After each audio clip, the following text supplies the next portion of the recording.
So why would you be doing this of all interviews? I mean, you could do an interview with anyone. You're doing an interview with me. Obviously, you're going to take abuse for doing that. Like, why would you do that? Because I think it's silly not to talk to people. I think whether we agree or not, right? That has nothing to do with it. You know, it's like, this is what it's all about. Let's talk about it. Let's debate. And you know, I've been shut out. Wait, that sounds like right-wing extremism and whataboutism. But I've been shut out. You know, some platforms will not have me on. Why? They don't like that I'm, you know, an independent thinker.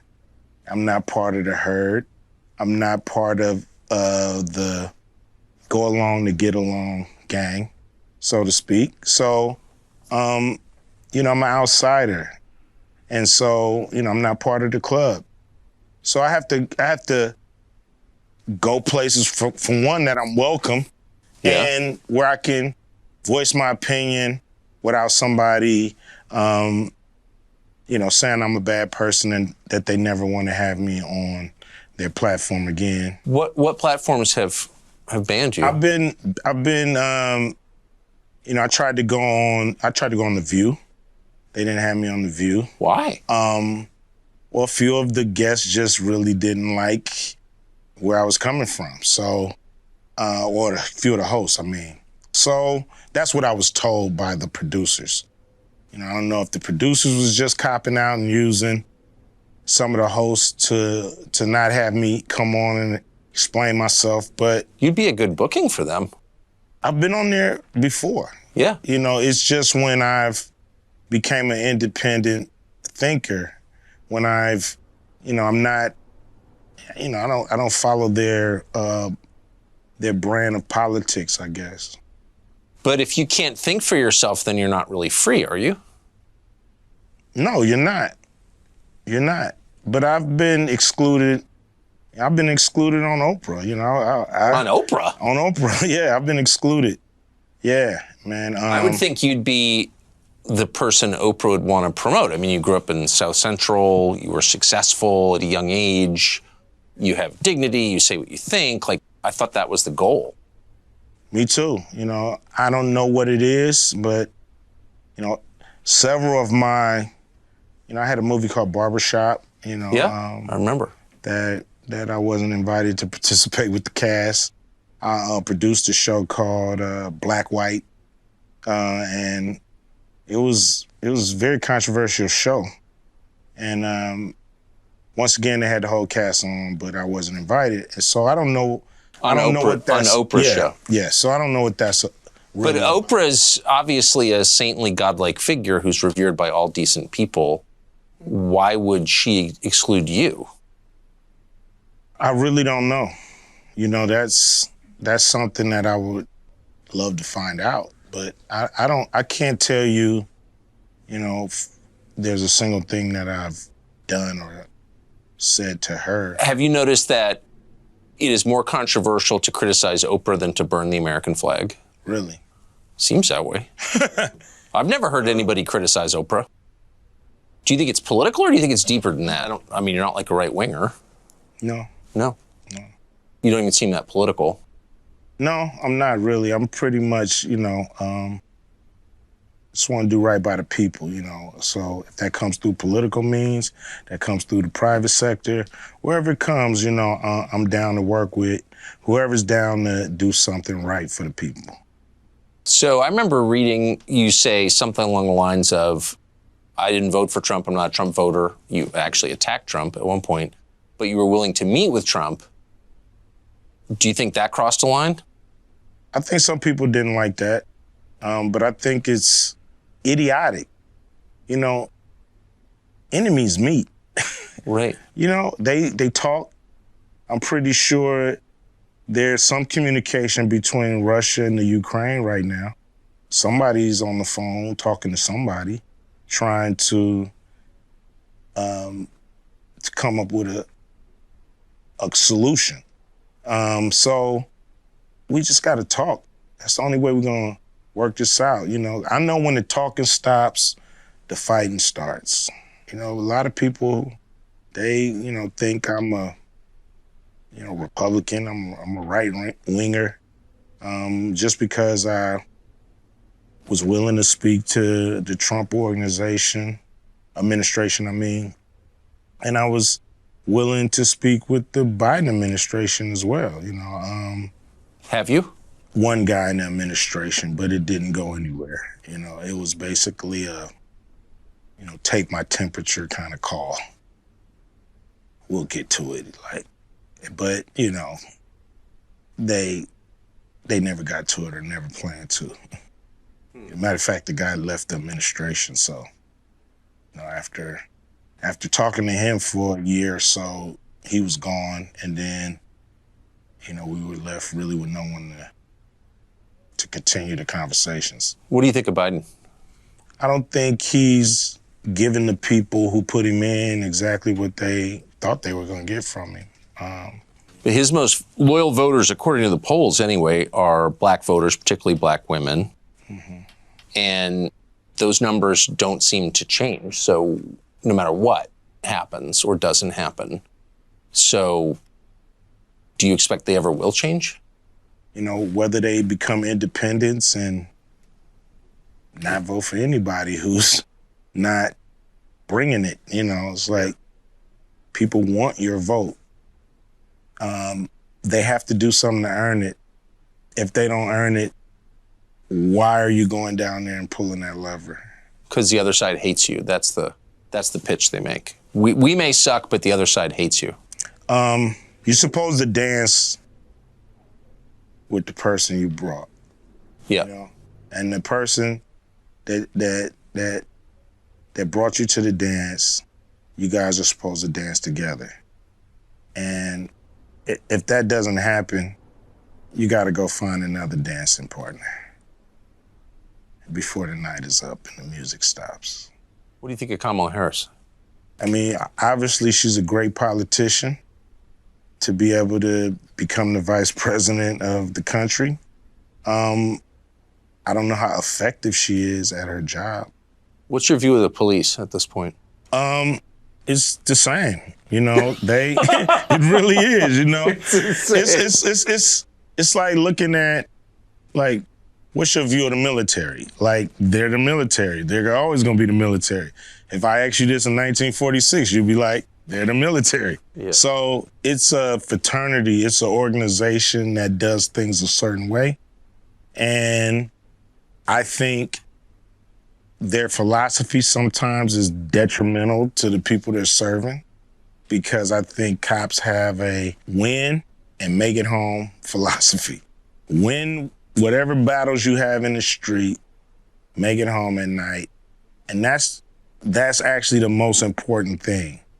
And everything else, people's rights, doing things the right way, being totally fair and square all the time and not, being a little aggressive, all that comes second to win the encounter, make it home at night. And you can't really fault somebody for thinking that way as a police officer, but that's the philosophy. So everything else comes second to that. So guy might not care if he violated your rights. He's gonna win this encounter. He's gonna make it home tonight. And that's all that matters. And sometimes I think that's what we see is an organization hell-bent on winning and not a fraternity or organization hell-bent on upholding the law and doing everything right or by the book, so to speak. Yep. Yeah. And it's just the nature of that fraternity. Maybe of organizations.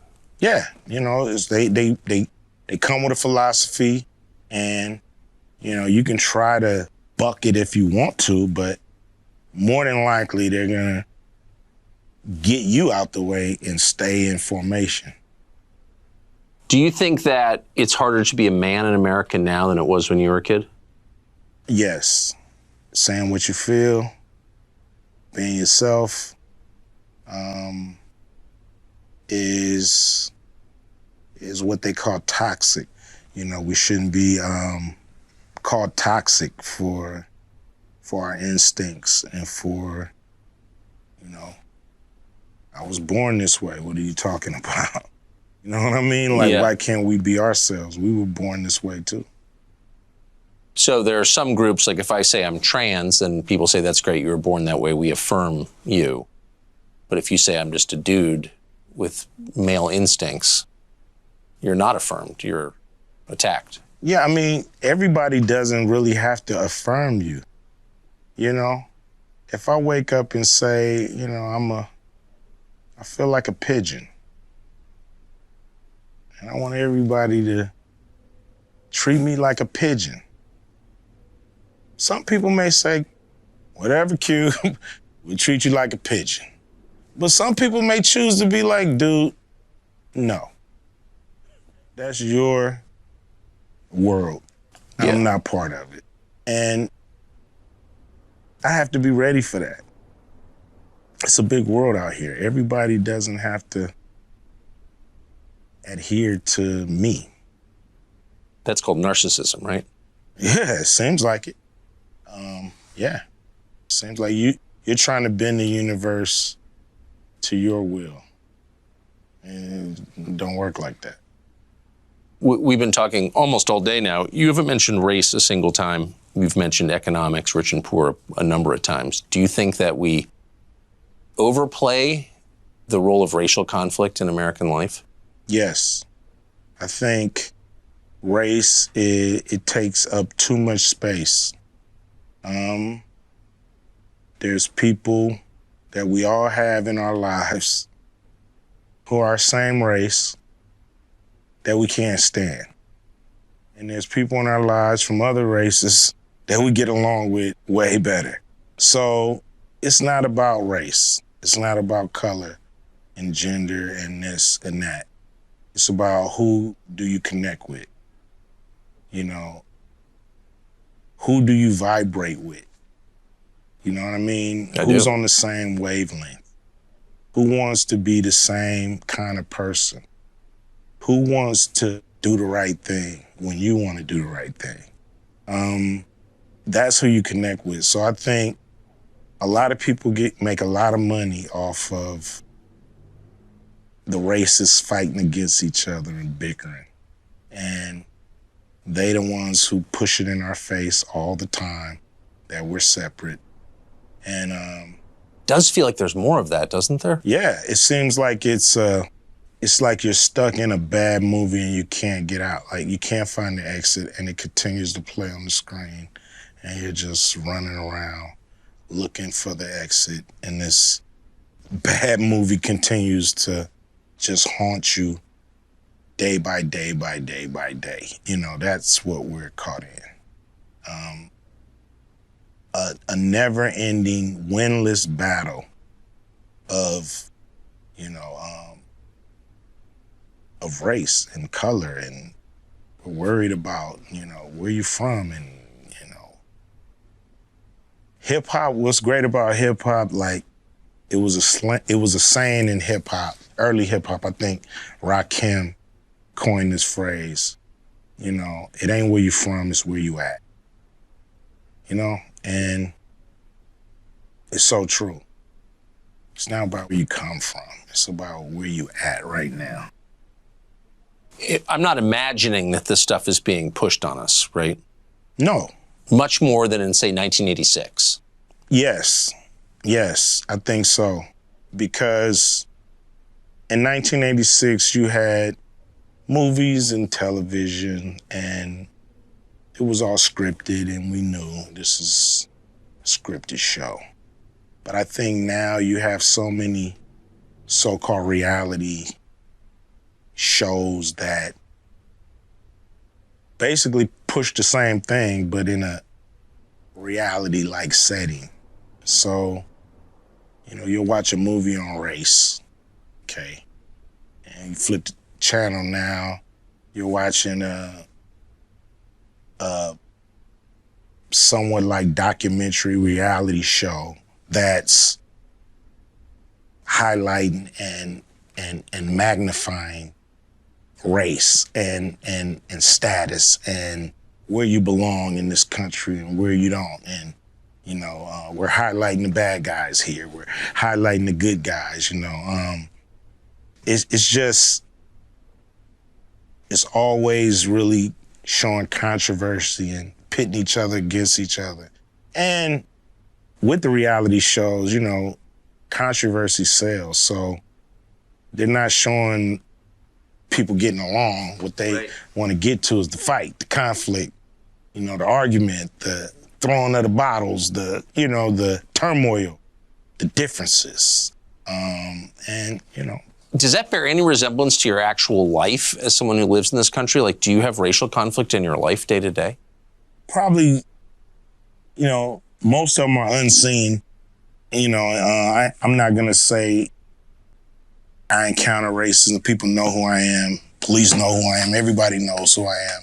So I probably get a pass on a lot of things that friends, family members, people I associate with, people I love go through all the time because they're not Ice Cube. But, I've had an insurance company drop me because they didn't like my point of view. Things like that. Are you mad about it? Are you mad at people for their skin color ever in the course of a day? I'm not mad at people because of their skin color. I'm mad at people because of what they do and the things they choose not to do. Right. There's a big problem in this country with the financial banking system and Black people and our access to capital. I know that when it breaks down, we have, 13 to 15% of the country trying to live off of half a percentage of wealth, 0.05% of wealth. So that's an issue. That's a problem. We have to have access to capital so we can do cool things for South Central. If we drove past one of those lots and a guy that lived there wanted to put a store up, he just couldn't get a loan because of his zip code. Now, guys from outside the area, they can come in and they can get a loan and put that store up. And that has to change. How do people live in this state who aren't making a lot of money? Things are so expensive. Houses that used to cost, like my father, I think he bought his house 47 grand, maybe. And now it's worth 650. The house you grew up in? The house I grew up in. It's worth $650,000. And that's in South Central? South Central, yeah. Huh. So the middle class has shrunk in this state? Without a doubt, or left. They definitely shrunk, and we have a lot of people leaving the state because they just can't afford it. If you were running the state, wouldn't that be a big concern for you? Yeah, I think it's a major problem because you not only have people leaving, you have industries leaving. Tesla, they just put up a plant in Texas, so they left California. And many big companies have left California. I've noticed something weird. I've never been a big hip hop fan, but I've met a bunch of hip hop performers. Yeah. And they're all pretty open-minded, way more open-minded than, say, your average college professor. I wouldn't have expected that. Why do you think that is? College professors, they all want their jobs. And if their staff or administration is saying, hey, we think this way at this college, sometimes they understand what that is and they stick to those guidelines. Rappers, we're free spirits for the most part. some of us who are not locked down to these crazy contracts, but we know doing things the way they were done in the past hasn't really gotten us as far along as a people as we have wanted. So we tend to break the mold. We tend to be disruptors. We tend to not wait for an invitation to the party. We tend to either come in through the window, you know what I mean, or kick the front door down. But we're coming to the party. So that's how we've actually been able to gain success, because everybody wants you to be in your little hole. Everybody wants you to stay in your lane and all that stupid stuff. And as soon as I hear that, I'm out of my lane immediately. But you should stay in your lane, don't you think? No. If I would have stayed in my lane, I wouldn't be here. I would still be in South Central Los Angeles, you know, not following my dreams. So you're not surprised that rappers tend to be more open-minded at all? Not at all. Not at all. Because they want to go for it. They want new experiences. They want to carve their own path. And, you know, they're not going to conform. They're not going to conform because that gets you nowhere.